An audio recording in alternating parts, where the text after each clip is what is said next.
യമനിൽ ഇസ്രായേൽ നടത്തിയ ആക്രമണത്തിൽ മരണസംഖ്യ ഉയരുകയാണ്. ആക്രമണത്തിൽ ഇതുവരെ 35 പേർ കൊല്ലപ്പെട്ടിട്ടുണ്ട്. 131 പേർക്ക് പരിക്കേറ്റു. യമന്റെ തലസ്ഥാനമായ സനയിലും അൽ ജാഫ് ഗവർണറേറ്റിലുമാണ് ആക്രമണം ഉണ്ടായത്. റാമോൺ വിമാനത്താവളത്തിൽ ഹൂത്തികൾ നടത്തിയ ആക്രമണത്തിന് മറുപടിയായാണ് ഈ ആക്രമണമെന്ന് ഇസ്രായേൽ പ്രധാനമന്ത്രി ബെഞ്ചമിൻ നെതന്യാഹു വ്യക്തമാക്കിയിട്ടുണ്ട്. അതിനിടെ ഹമാസ് നേതാക്കളെ ഉന്നമിട്ട് വീണ്ടും ആക്രമണം ഉണ്ടാകുമെന്ന് സൂചിപ്പിച്ച് ഇസ്രായേൽ രംഗത്തെത്തിയിട്ടുണ്ട്. ദോഹ ആക്രമണത്തിൽ നിന്ന് രക്ഷപ്പെട്ടവരെ പിടികൂടുമെന്ന മുന്നറിയിപ്പാണ് ഇപ്പോൾ ഇസ്രായേൽ നൽകിയിരിക്കുന്നത്. ഇന്ന് യമനിൽ നടത്തിയ ആക്രമണത്തിന്റെ കൂടുതൽ ദൃശ്യങ്ങൾ പുറത്തു വന്നുകൊണ്ടിരിക്കുകയാണ്. ഹൂത്തികൾക്കെതിരെയുള്ള ആക്രമണമാണ് നടത്തിയത് ഇസ്രായേൽ. തിരിച്ചും ആക്രമണം ഉണ്ടാകുന്നുണ്ട് എന്നുള്ള റിപ്പോർട്ടുകൾ വരുന്നുണ്ട്. ഇസ്രായേൽ തന്നെ ഇക്കാര്യം സ്ഥിരീകരിച്ചിട്ടുണ്ട്. ഇസ്രായേൽ ഡിഫൻസ് ഫോഴ്സ് അല്പം മുമ്പ് എക്സ് ട്വീറ്റിൽ ഇക്കാര്യം വ്യക്തമാക്കിയിട്ടുണ്ട്. യമനിൽ നിന്ന് ഹൂത്തികളുടെ ഭാഗത്ത് നിന്ന് മിസൈൽ ആക്രമണം ഇസ്രായേലിന് നേരെ ഉണ്ടാകുന്നുണ്ട് എന്ന്. MG മിഥുൻ ചേരുകയാണ് കൂടുതൽ വിവരങ്ങളുമായി. മിഥുൻ, വലിയ ആക്രമണമാണല്ലോ യമനിൽ നടന്നിരിക്കുന്നത്. ഹൂത്തികളെ ഉന്നം വെച്ച് തന്നെയാണ് ഈ ആക്രമണമെന്ന് കൃത്യമായിട്ടും ഇസ്രായേൽ സ്ഥിരീകരിച്ചു കഴിഞ്ഞു. എന്തെല്ലാം പുതിയ വിവരങ്ങൾ കിട്ടുന്നുണ്ട് ഈ വിഷയത്തിൽ?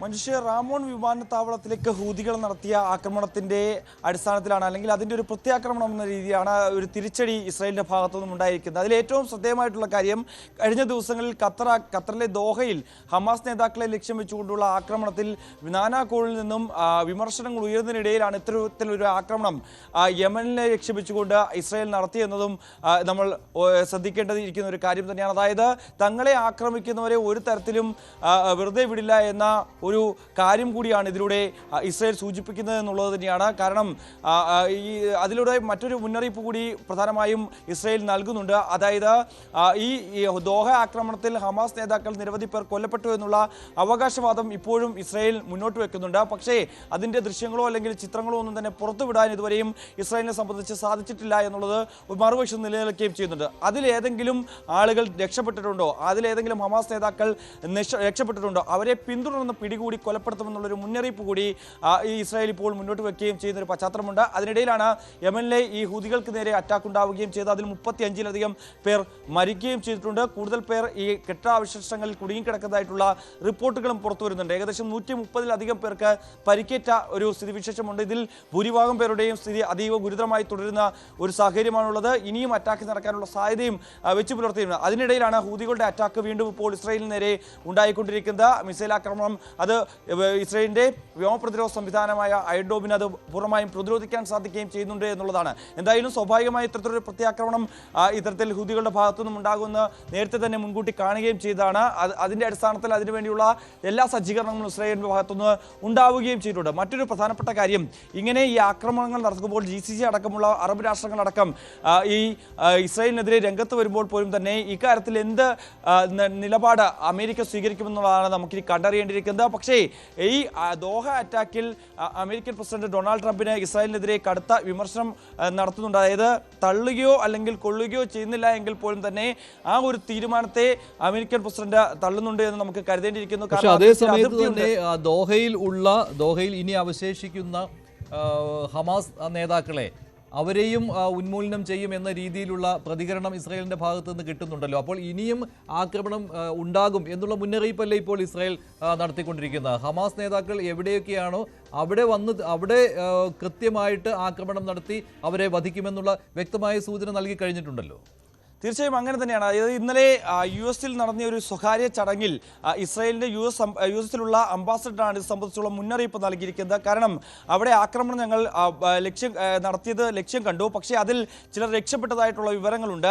ഖലീൽ അൽ-ഹയ്യ അടക്കമുള്ള പ്രധാനപ്പെട്ട ഹമാസ് ലീഡേഴ്സ് രക്ഷപ്പെട്ടതായിട്ടുള്ള വിവരങ്ങളുണ്ട്. അതുകൊണ്ട് തന്നെ അവരെയൊക്കെ പിന്തുടർന്ന് അവരെ കൊലപ്പെടുത്തുന്നതിൻ്റെ നടപടികൾ സ്വീകരിക്കും. അതൊരു സൂചന മാത്രമാണ് ഇപ്പോഴും ഉണ്ടായിരിക്കുന്നതെന്നാണ് ഇപ്പോൾ ഇസ്രായേൽ വ്യക്തമാക്കുകയും ചെയ്തിരിക്കുന്നത്. അതുകൊണ്ട് തന്നെ ഇതിൽ നിന്ന് പിന്നോട്ട് പോകില്ല എന്നുള്ളത് തന്നെയാണ്. അവസാന ആണിയും പിഴുതതിനു ശേഷം, അവസാന ഹമാസ് നേതാവിനെയും കൊലപ്പെടുത്തിയതിനു ശേഷം മാത്രമേ ഈ ലക്ഷ്യത്തിൽ നിന്ന് അവർ പിന്നോട്ട് പോകൂ എന്ന് ഒരിക്കൽ കൂടി ഉറച്ചു പറയുന്നതാണ് ഈ വാക്കുകളിലൂടെ നമുക്ക് മനസ്സിലാക്കേണ്ടിയിരിക്കുന്നത്. മറ്റൊന്ന്, ഗാസയിൽ സമാധാനം പുലരുന്നതിന് വേണ്ടിയുള്ള ചർച്ചകൾ അതിനി ഏത് തരത്തിലേക്ക് പോകുമെന്നുള്ളതാണ്. അതാണ് ആശങ്കപ്പെടുത്തുന്ന ഒരു സാഹചര്യം. കാരണം 65,000 അടുക്കുന്നു അവിടുത്തെ സാധാരണക്കാരായ ജനങ്ങൾ മരിച്ചു വീഴുന്നത്. അവിടെ വീണ്ടും ആക്രമണങ്ങൾ കഴിഞ്ഞ ദിവസങ്ങളിലും ഇസ്രായേലിന്റെ ഭാഗത്തുനിന്നും ഉണ്ടാവുകയും ചെയ്തു. അതിലും 40-ലധികം പേർ കൊല്ലപ്പെടുന്ന സ്ഥിതിവിശേഷമുണ്ടായിരുന്നു. അതുകൊണ്ട് തന്നെ ഖത്തർ ഈ വിഷയത്തിൽ ഖത്തറിനെ ആക്രമിച്ചതുകൊണ്ട് തന്നെ, ഖത്തറിലാണ് ഈ ഒരു ആക്രമണം ഉണ്ടായതുകൊണ്ട് തന്നെ ഈ സമാധാന ശ്രമങ്ങളിൽ നിന്ന് ഖത്തർ പിന്നോക്കം പോകുന്ന ഒരു സ്ഥിതിവിശേഷമുണ്ട്.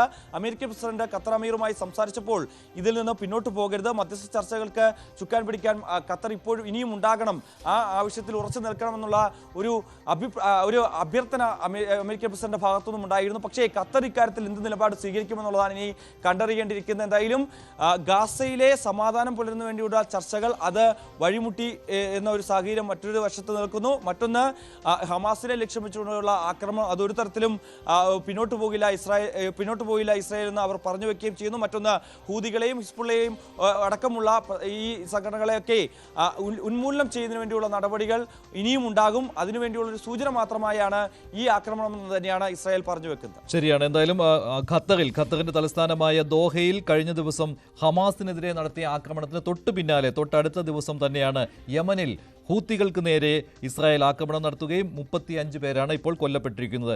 ഏറ്റവും ഒടുവിൽ ബെഞ്ചമിൻ നെതന്യാഹു ട്വീറ്റ് ചെയ്തിരിക്കുന്നത്, we will continue to strike anyone who strikes us, anyone who attacks us, we will reach them എന്നാണ്. അതായത് ആര് ആക്രമണം നടത്തിയാലും അവരെ നശിപ്പിക്കുമെന്നുള്ള, അവർക്ക് നേരെ ആക്രമണം നടത്തും എന്നുള്ള കൃത്യമായ സൂചന നൽകുകയാണ് ബെഞ്ചമിൻ നെതന്യാഹു. അത് ഹമാസ് ആണെങ്കിലും ഹൂത്തികളാണെങ്കിലും ഹിസ്ബുള്ളയാണെങ്കിലും ഇതേ രീതിയിലുള്ള മറുപടിയാകും ഉണ്ടാവുക എന്ന് ഇസ്രായേൽ വീണ്ടും മുന്നറിയിപ്പ് നൽകുകയാണ്.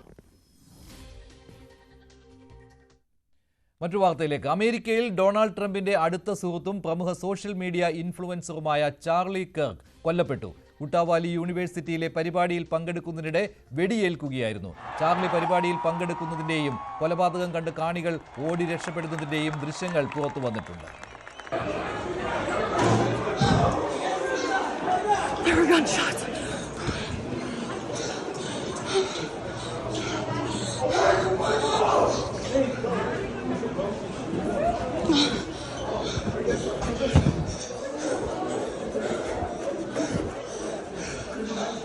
Do you know where that came from? No idea.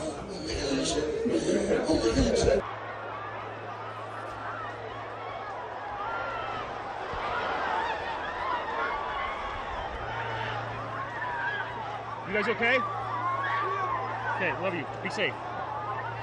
Okay, be safe. ഇതായിരുന്നു സംഭവിച്ചത്. അമേരിക്കയ്ക്ക് ഇരുണ്ട നിമിഷമെന്നും ഇത് ഇപ്പോൾ അവസാനിപ്പിക്കണമെന്നും ക്രൂരത കാട്ടിയവരെ വിടില്ല എന്നും ഡൊണാൾഡ് ട്രംപ് പറഞ്ഞിരിക്കുകയാണ്. ട്രംപ് തന്നെയാണ് ഇക്കാര്യം ഔദ്യോഗികമായിട്ട് അറിയിച്ചതും. ചാർലി കിർക്ക് അത് ട്രംപിന്റെ അടുത്ത സുഹൃത്തായിരുന്നു. അദ്ദേഹം കൂടുതൽ വിവരങ്ങളുമായി അഭിലാഷ് രാധാകൃഷ്ണൻ ചേരുകയാണ് ന്യൂസ് ഡെസ്കിൽ നിന്ന്. അഭിലാഷ്, എന്ത് സംഭവിച്ചു എന്നതിൽ ഇപ്പോഴും കൃത്യത വന്നിട്ടുണ്ടോ? ആരാണ് ഈ ആക്രമണത്തിന് പിന്നിൽ? കിർക്കിനെ ആര് കൊലപ്പെടുത്തി? ഈ വിവരം ഇപ്പോഴും പുറത്തു വന്നിട്ടുണ്ടോ? മഞ്ജുഷ്, ചാർലി കിർക്കിനെ ആരാണ് കൊലപ്പെടുത്തിയത് എന്നുള്ള കാര്യത്തിൽ ഇപ്പോഴും വ്യക്തത വന്നിട്ടില്ല. രാവിലെ ഈ സംഭവം കഴിഞ്ഞ ഉടൻ തന്നെ 2 പേരെ പോലീസ് അറസ്റ്റ് ചെയ്തിരുന്നെങ്കിലും പിന്നീട് അവർക്ക് ഈ സംഭവവുമായി ബന്ധമില്ല എന്ന തിരിച്ചറിവിൽ അവരെ കസ്റ്റഡിയിൽ നിന്ന് പറഞ്ഞു വിട്ടു. എന്നാൽ ഇപ്പോൾ കർശനമായ രീതിയിലുള്ള വലിയ രീതിയിലുള്ള അന്വേഷണങ്ങളാണ് ഇപ്പോൾ നടന്നു വരുന്നത്. ഡോർ ടു ഡോർ ആയിട്ട് ഇപ്പോൾ അവിടുത്തെ പോലീസ്, അമേരിക്കൻ പോലീസ് വീടുകളോറും കയറി ഇറങ്ങിയാണ് ഇപ്പോൾ കൊലപാതകിയെ തേടുന്നത്. കാരണം ഈ സംഭവം നടന്ന് അടുത്ത നിമിഷം തന്നെ പോലീസ് അവിടെ എത്തിയെങ്കിലും ആരാണോ ഈ കൊലപാതകി അയാളെ കിട്ടിയിട്ടില്ല. എന്നാൽ ഈ പരിധിയിൽ തന്നെ, അതായത് ഈ സംഭവം നടന്ന ഉട്ടാ വാലി യൂണിവേഴ്സിറ്റിയുടെ പരിധിയിൽ തന്നെ ഇയാൾ ഉണ്ടെന്നുള്ള ഒരു നിഗമനത്തിലാണ് പോലീസ്. അതുകൊണ്ട് തന്നെ ആ പ്രദേശത്ത് മുഴുവൻ അതിശക്തമായ രീതിയിലുള്ള തിരച്ചിലാണ് പുരോഗമിക്കുന്നത്. കറുത്ത വസ്ത്രം ധരിച്ച ആളാണ് ഈ കൊലപാതകം നടത്തിയത്. അതായത് ഉട്ടാ വാലി യൂണിവേഴ്സിറ്റിയിലെ പുറത്തുള്ള മൈതാനത്താണ് ഈ പരിപാടി നടന്നത്. ആ പരിപാടിയിൽ ഒരു ടെന്റിലാണ് ഈ ചാർലി കിർക്ക് സംസാരിച്ചുകൊണ്ടിരുന്നത്.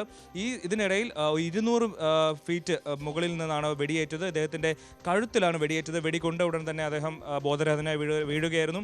ഉടൻ തന്നെ ആശുപത്രിയിൽ എത്തിച്ചെങ്കിലും ജീവൻ രക്ഷിക്കാനായില്ല. ഇതുമായി ബന്ധപ്പെട്ട് അവിടെ ഉണ്ടായിരുന്ന ഈ കിർക്കിൻ്റെ പരിപാടി കാണാനും കിർക്കിൻ്റെ പ്രസംഗം കേൾക്കാനും അദ്ദേഹത്തോട് സംവദിക്കാനും എത്തിയ ആളുകൾ പറയുന്നത് സുരക്ഷാ ക്രമീകരണങ്ങൾ തീരെ കുറവായിരുന്നു. അതുപോലെ തന്നെ അവിടുന്ന് ആശുപത്രിയിലേക്ക് എത്തിക്കാനുള്ള സാഹചര്യത്തിൽ എത്തും മുമ്പ് തന്നെ അദ്ദേഹം കൊല്ലപ്പെടുന്ന ഒരു സാഹചര്യം ഉണ്ടായി. കാരണം നേരെ കഴുത്തിലാണ് ആ വെടിയേറ്റത്. ഒറ്റ വെടിയായിരുന്നു ഏറ്റത്. അപ്പോൾ തന്നെ അദ്ദേഹം ബോധരഹിതനായി വീഴുകയായിരുന്നു.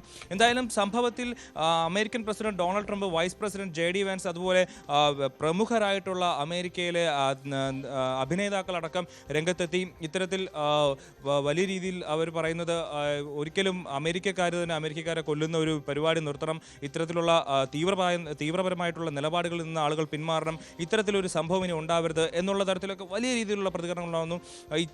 എന്തിനാണ് ഇത്രയും പ്രശസ്തനായിട്ടുള്ള ഒരു ഇൻഫ്ലുവൻസറെ, അദ്ദേഹത്തിൻ്റെ പോഡ്കാസ്റ്റിന് ഏതാണ്ട് 4 മില്യൺ ഫോളോവേഴ്സൊക്കെ ഉണ്ട്. ഇന്നലെ അടക്കം അദ്ദേഹം പോഡ്കാസ്റ്റ് ചെയ്തിരുന്നു പല വിഷയങ്ങളിൽ.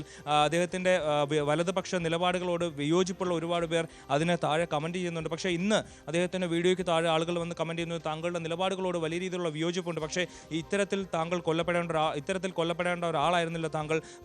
അദ്ദേഹത്തിന് ഭാര്യയുണ്ട്, 2 മക്കളുണ്ട്, അവരുടെ വേദനയിൽ പങ്കുചേരുന്നു എന്നൊക്കെയുള്ള വലിയ രീതിയിലുള്ള കമൻറ്റുകളും അദ്ദേഹത്തിൻ്റെ വീഡിയോയിൽ താഴെ തന്നെ വരുന്നുണ്ട്.